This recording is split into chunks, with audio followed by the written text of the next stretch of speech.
Amigos, y en nuestro espacio de la entrevista en su informativo Mira TV, hoy nos complace tener a un especialista que ha trabajado pacientes con COVID en los Altos Mirandinos. Se trata del doctor Armando Fonseca. Él es gerente de servicio de salud, además es médico general y médico ocupacional. Actualmente ha tenido un papel importante en un grupo de WhatsApp que ha estado funcionando en los Altos Mirandinos denominado InfoCovid Huaycaipuro, y además trabaja como médico en el pronto socorro de los Altos Mirandinos. Gracias, doctor Fonseca, por aceptar nuestra invitación, y queremos conversar con usted un poco para aclarar muchas dudas que, a pesar de haber sucedido ya un año de cosas importantes con respecto al COVID, pues se siguen suscitando pacientes, y con cada paciente son nuevas angustias, nuevas preguntas. Y quiero empezar justamente con eso. ¿Ha cambiado el COVID desde sus inicios hasta el día de hoy? Hola, buenas Yasmín, gracias. Buenos días, Yasmín, gracias por la invitación. Primero, bueno, felicitarte porque el pasado domingo fue el Día del Periodista, Día de los Héroes de Guerra, como los llamo yo, porque en Venezuela ejercer el periodismo es ser un héroe de guerra, ¿verdad? Gracias. Y bueno, gracias por la invitación también. Y bueno, con respecto a la pregunta, fíjate, no ha cambiado el COVID desde su inicio en Venezuela por sencillamente el mal manejo, el manejo torpe que hacen las autoridades con respecto a la epidemia, en este caso la pandemia, ya que es mundial.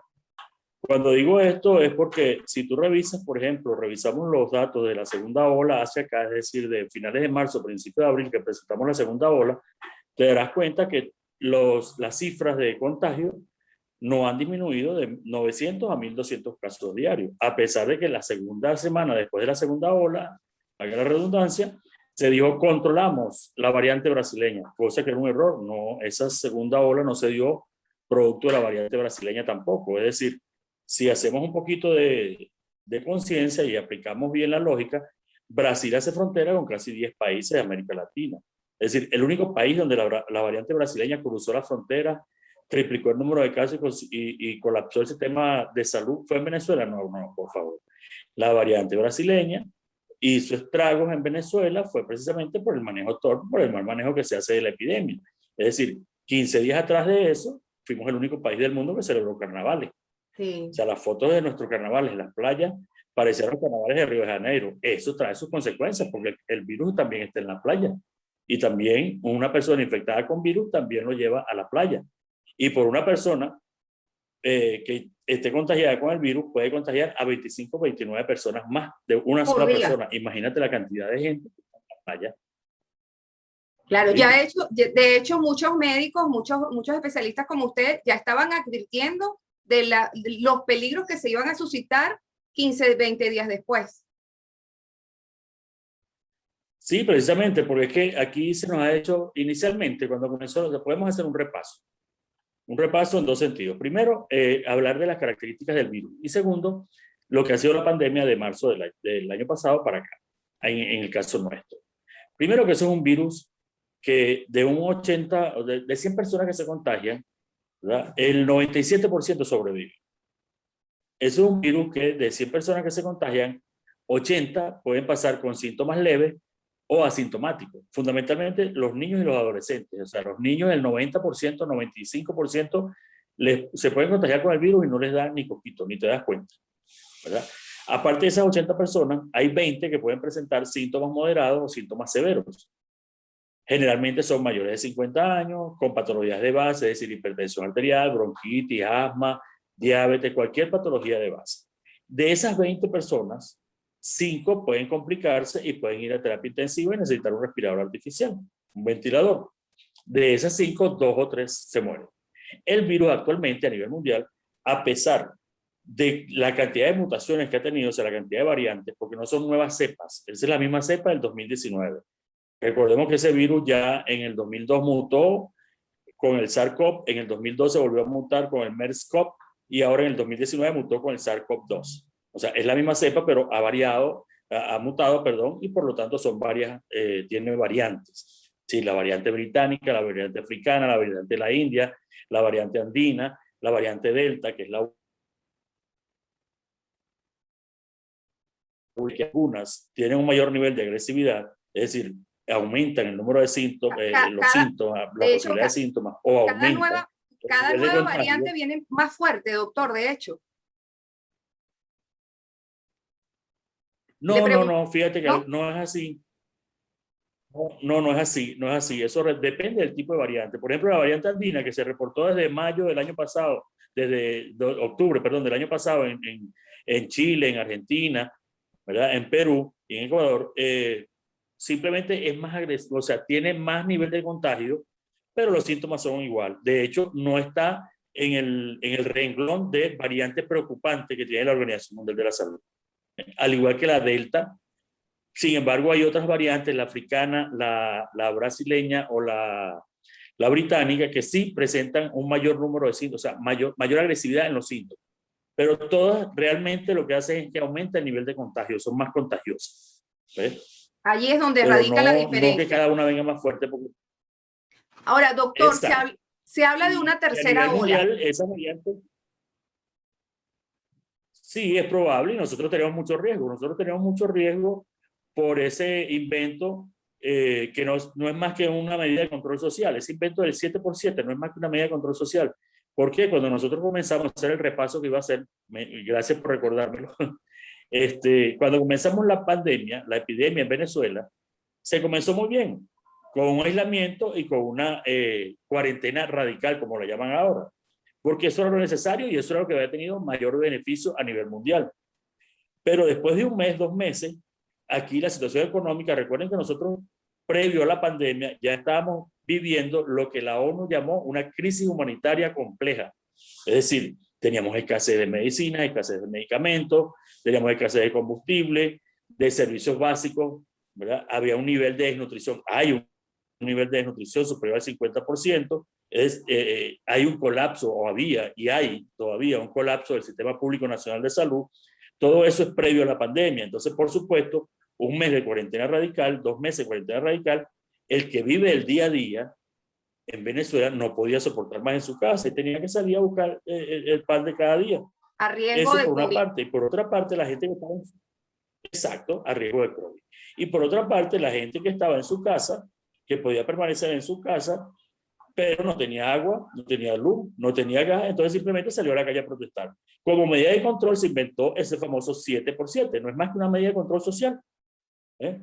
Posteriormente, unos meses previos, porque ya incluso la Academia Nacional de Ciencias Estadísticas, Matemáticas y Naturales, en mayo del año pasado, había pronosticado que debido al torpe manejo de la pandemia por parte del sector oficial, era muy difícil hacer el seguimiento, pero que sin embargo, en el mes de septiembre se podían registrar hasta más de 3.000 casos diarios. Cuando se hace ese anuncio, se tomaron unas medidas por parte del sector oficial. ¿Cuáles medidas fueron esas? Hacer creer una imagen de normalidad relativa. ¿Cómo lo hicieron? Bueno, sencillamente, antes estaba el COVID en los hospitales Centinela, en un área específica para COVID. Posterior a eso, simplemente se repartió el COVID, ¿verdad? En todo el hospital y en todos los hospitales. ¿A qué me refiero? Por ejemplo, yo sufrí un infarto en septiembre del año pasado como consecuencia del COVID, porque también me dio COVID, me dio con síntomas leves. Sin embargo, una secuela fue que me dio un infarto.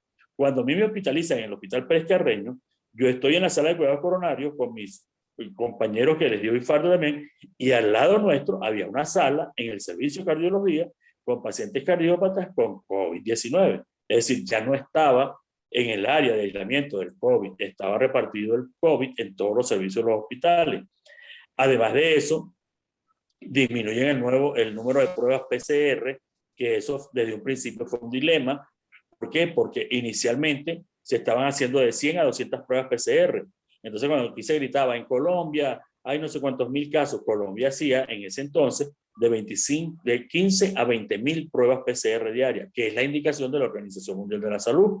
¿Por qué? Porque es la prueba diagnóstico por excelencia, porque determina la presencia del virus. Sin embargo, cuando aquí se decía, en Colombia hay tantos casos, en Colombia se estaban haciendo 15.000 pruebas, porque a mayor número de diagnósticos, mayor control de la enfermedad se tenía. Aquí se comenzaron a hacer unas pruebas rápidas, que somos el único país del mundo que todavía utiliza esas pruebas para hacer diagnósticos. ¿Por qué? Porque las que se usaron inicialmente, daban positiva con una diarrea. Es decir, son pruebas inespecíficas. La prueba de la Organización Mundial de la Salud por excelencia para el diagnóstico es la prueba PCR, que es no es la PCR en sangre, eso es proteína C reactiva, es una prueba de reacción en cadena de polimerasa, determina la presencia del virus. Aquí se comenzaron a hacer primero 120, 200, después por presiones nacionales e internacionales, incluso la misma Organización Mundial de la Salud llegó a un momento a decir que de todas las pruebas que se ven en Venezuela, apenas el 3% eran las pruebas necesarias, es decir, eran pruebas PCR. Entonces, por ese tipo de presión se comenzaron a hacer de 600 y creo que llegaron hasta 2000. Sin embargo, cuando se vio el número de casos, perdón. Al día de hoy, Dime. ¿cuántas están haciendo? ¿Cuántas estimas se están haciendo?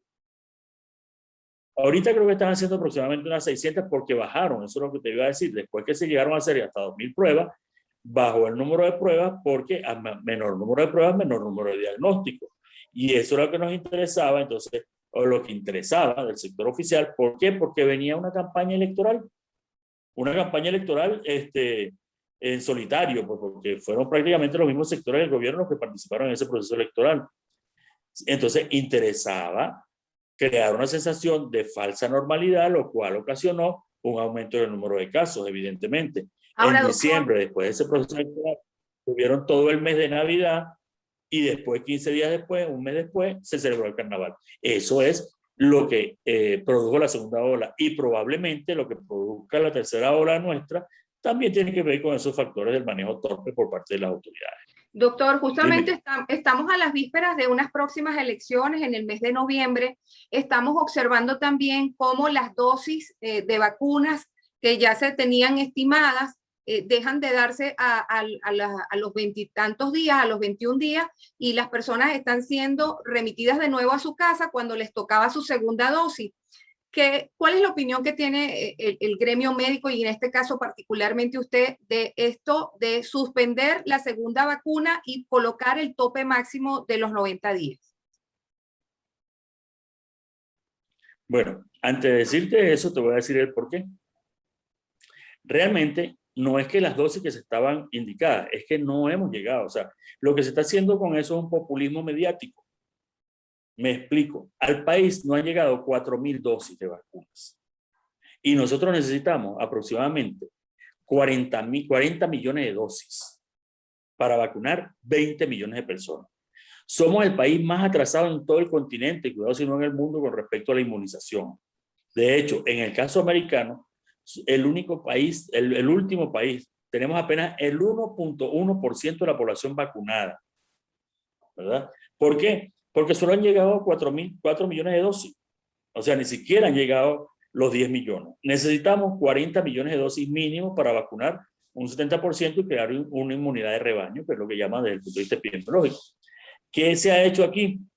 Primero, se estigmatizó, ¿verdad? Y se utilizó un nivel excluyente, violando los derechos de los ciudadanos, cuando solo te daban la vacuna si tenías el carnet de la patria o si te mandaban un mensaje del sistema patria. Eso es excluyente, eso es violatorio de todos los derechos, por una parte.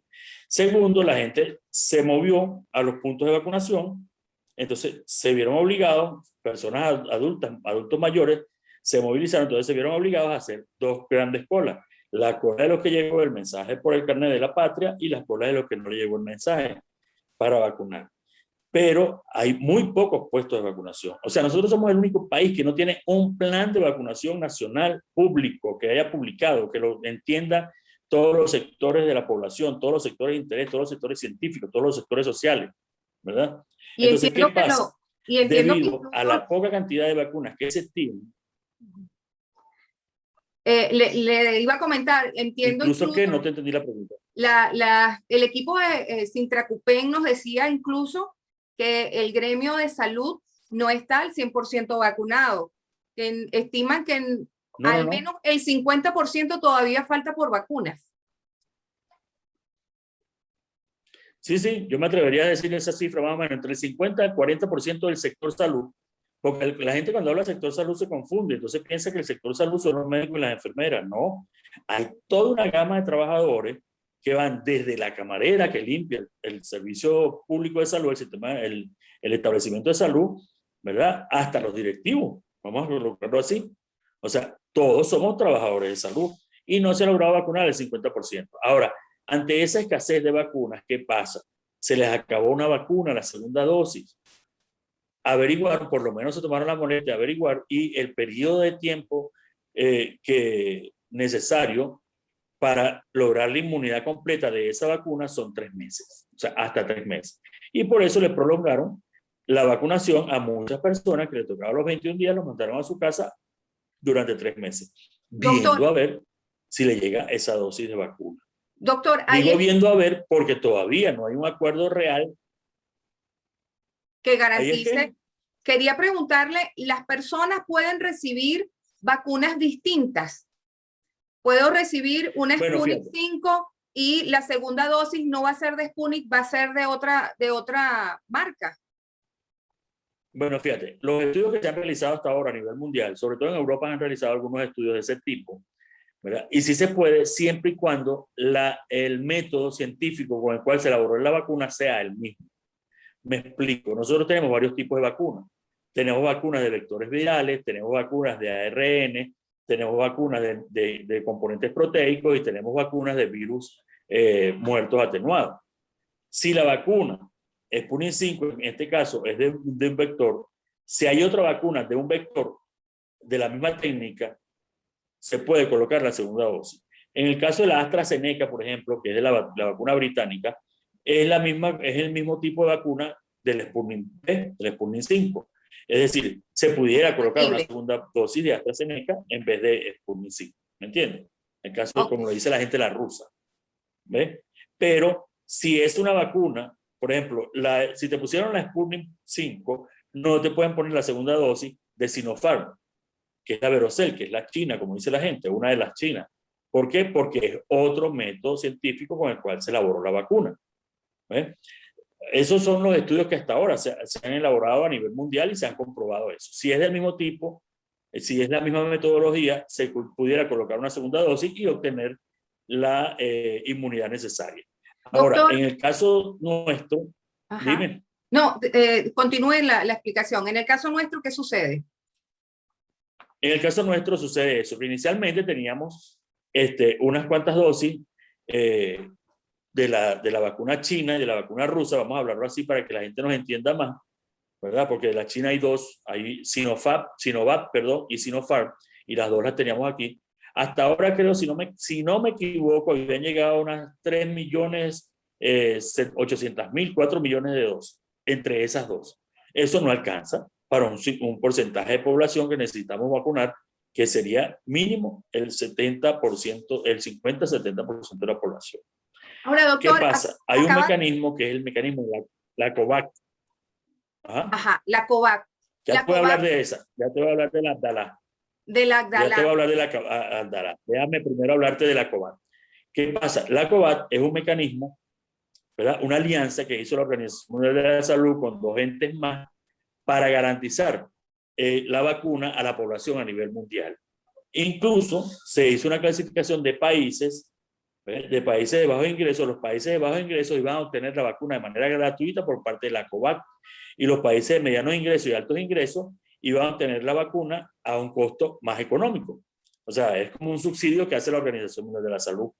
En el caso nuestro, paradójicamente, nosotros no le entregamos cifras a esas instituciones internacionales desde hace aproximadamente 7 años. Hace 7 años teníamos un nivel de ingreso medio, de acuerdo a la clasificación mundial. Hoy en día, de acuerdo a nuestra realidad económica y a la clasificación mundial, tenemos un nivel de ingresos bajo.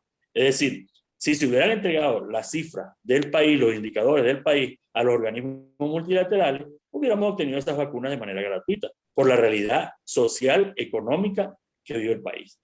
Ahora bien, no tenemos la información, nos están clasificando como países de ingresos medios, de acuerdo a los últimos datos que enviamos.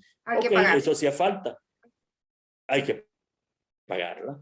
Pero, ¿qué pasa? Entonces, se paga una parte y todavía el gobierno nacional debe aproximadamente 10 millones de dólares para que la COVAX pueda acceder a enviarnos las dosis de la vacuna.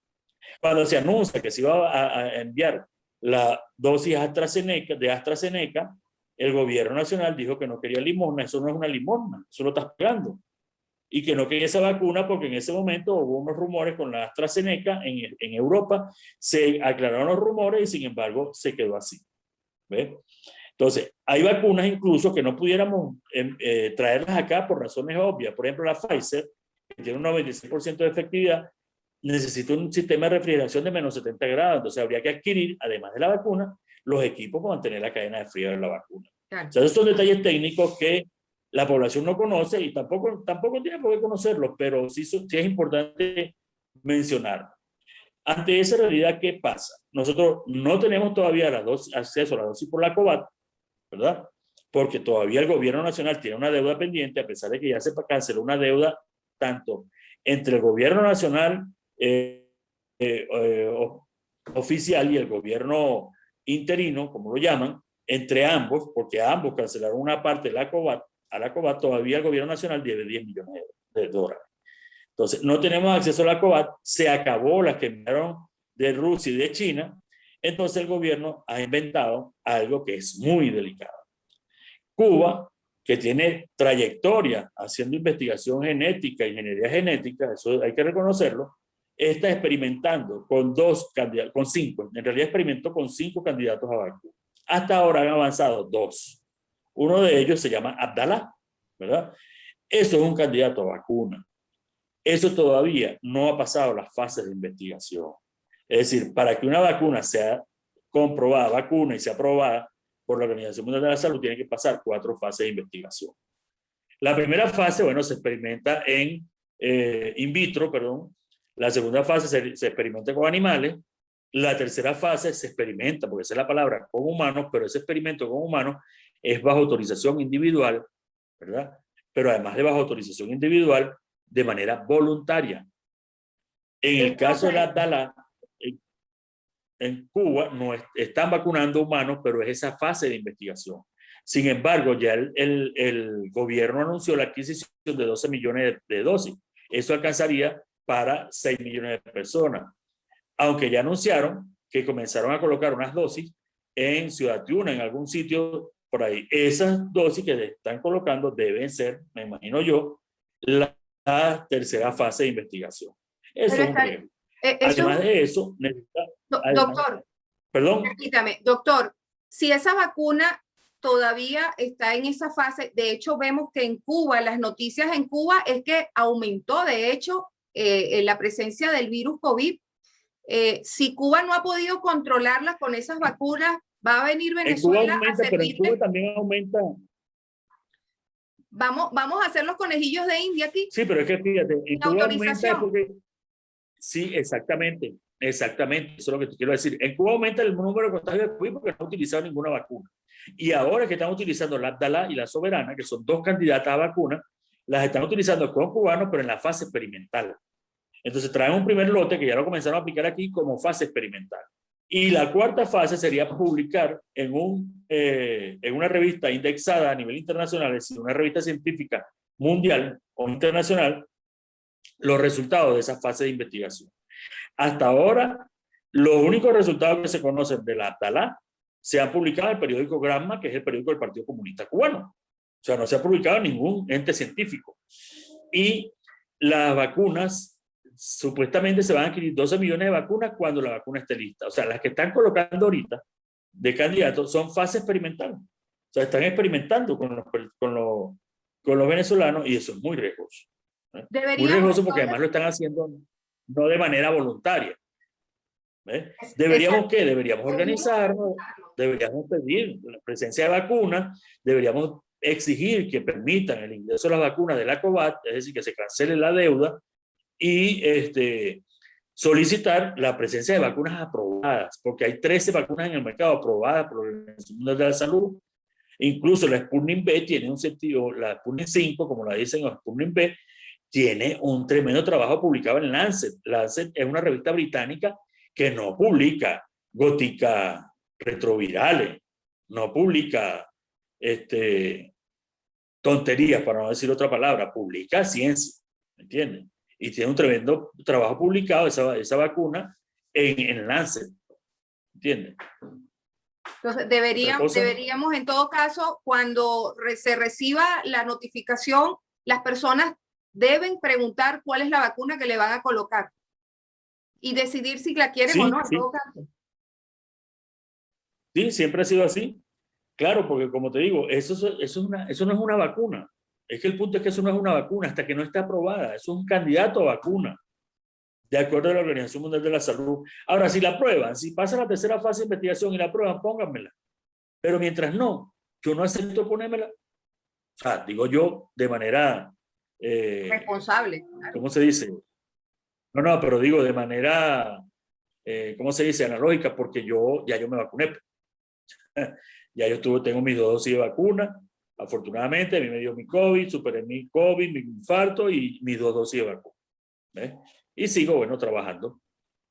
Pero me preocupa que la gente no le informen que este gobierno siga haciendo uso político y control social de la epidemia, de la pandemia, ¿verdad? Cuando es una cosa demasiado delicada.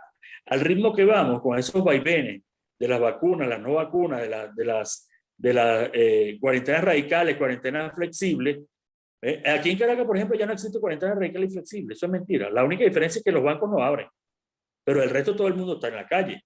Y tú ves la gente en el Boulevard de Sabana Grande como si fuera un mes de diciembre comprando y todo el mundo sin tapaboca. De hecho, me puse el tapaboca porque estoy en mi casa. No me puse el tapaboca porque estoy en mi casa. Estoy aislado, no tengo a nadie alrededor, ¿verdad? Claro. Por si no lo tuviera. ¿Ves? No, y de hecho estamos haciendo el programa. Si seguimos con ese vaivén, por eso te digo, si seguimos con ese vaivén, nosotros saldríamos o entraríamos en una fase de normalidad dentro de 2 años, de 2 a 3 años. Claro, o sea, permaneceríamos igual. No tenemos la ventaja de los israelíes. Los israelíes ya vacunaron el 70% de la población.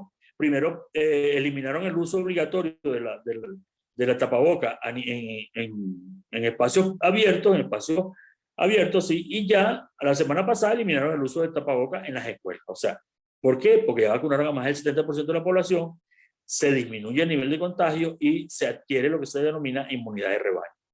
Aquí, ni para eso estamos preparados, al punto de que en los puestos de vacunación hay gente que no está capacitada para eso.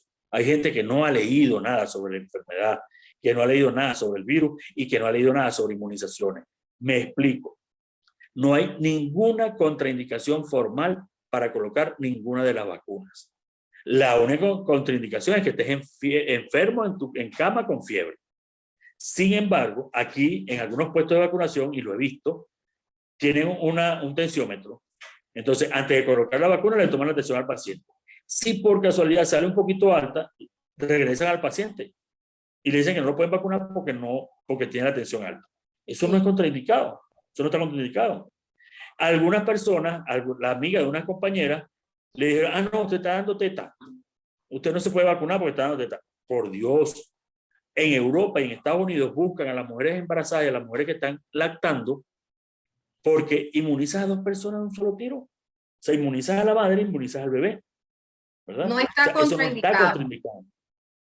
No está contraindicado padecer de ninguna enfermedad crónica, es decir, de diabetes, que te dio cáncer, que sufres de hipertensión, que fuiste asmático, que eres asmático, que tienes bronquitis crónica. No hay ninguna contraindicación formal. Sin embargo, aquí, el personal que tenemos dice, no, usted le dio cáncer, usted no se puede vacunar ahorita. Usted le dio gripe hace un mes, no se puede vacunar. Mentira. Y tiene que ver con la falta de información de ese personal. Claro, porque no hay un plan de vacunación nacional, público, ¿verdad? Con personal suficientemente capacitado. Aquí todavía hay médicos en los CDI y en otras partes indicando a los pacientes sospechosos, entiéndase bien, sospechosos, que ni siquiera está confirmado porque no tienen ni una rayos X ni una prueba PCR positiva, se les está indicando ivermectina. Por Dios, la ivermectina es un medicamento antiparasitario que aquí se utiliza para la sarna. Eso no sirve para eso. Todavía indican de una vez dexametasona. Eso es un esteroide que en pacientes diabéticos, ¿verdad? Le puede subir la glicemia, en pacientes hipertensos le sube la cifra de tensión arterial, pero además lo inmunosuprime, ¿verdad? De una lo indican si son pacientes sospechosos, o le indican acitromicina o levofloxacina, que son antibióticos que no sirven para eso. Y todavía, peor aún, hay médicos indicando hidroxicloroquina. O sea, los médicos en los CDI y en algunos centros asistenciales, venezolanos y cubanos, indican hidroxicloroquina, indican ivermectina, indican acitromicina, indican dexametasona. La hidroxicloroquina es un medicamento antimalárico para el paludismo. Todos esos medicamentos, el año pasado, en mayo, ¿verdad? La verdad es que no hay un Aquí sí hay un protocolo. actualizado. No, sí hay un protocolo.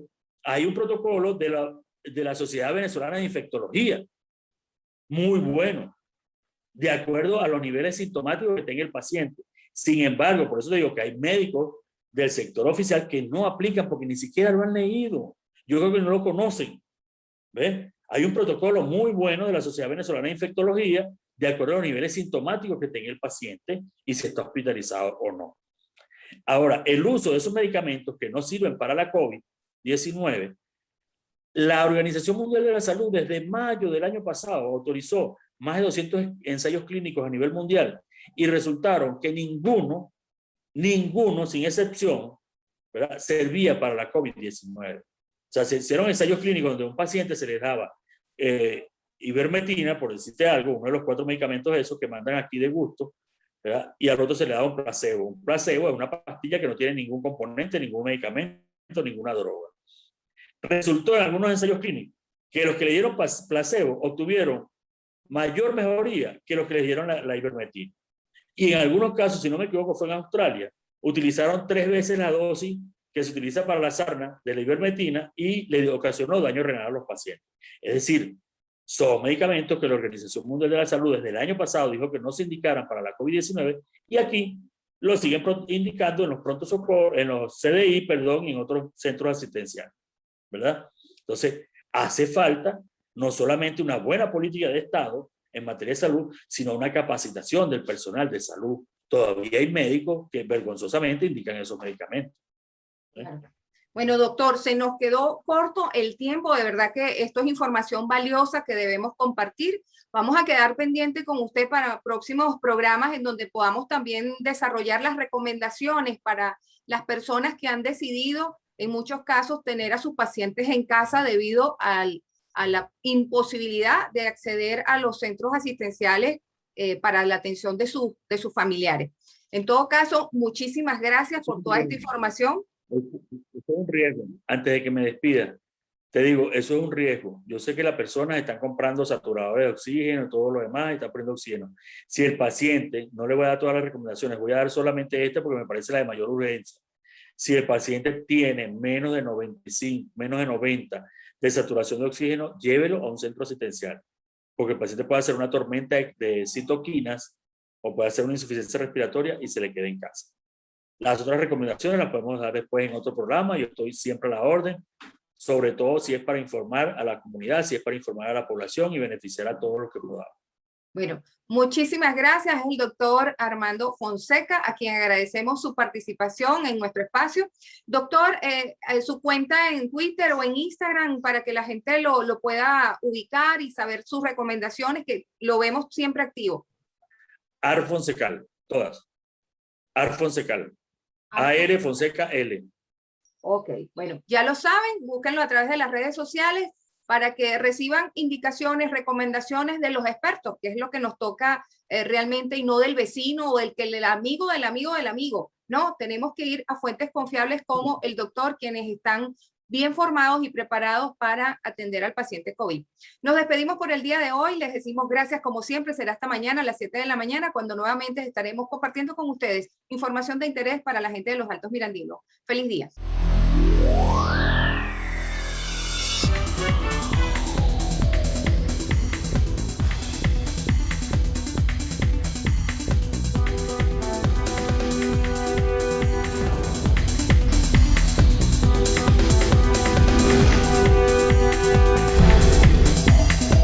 Informativo Mira TV está en ti.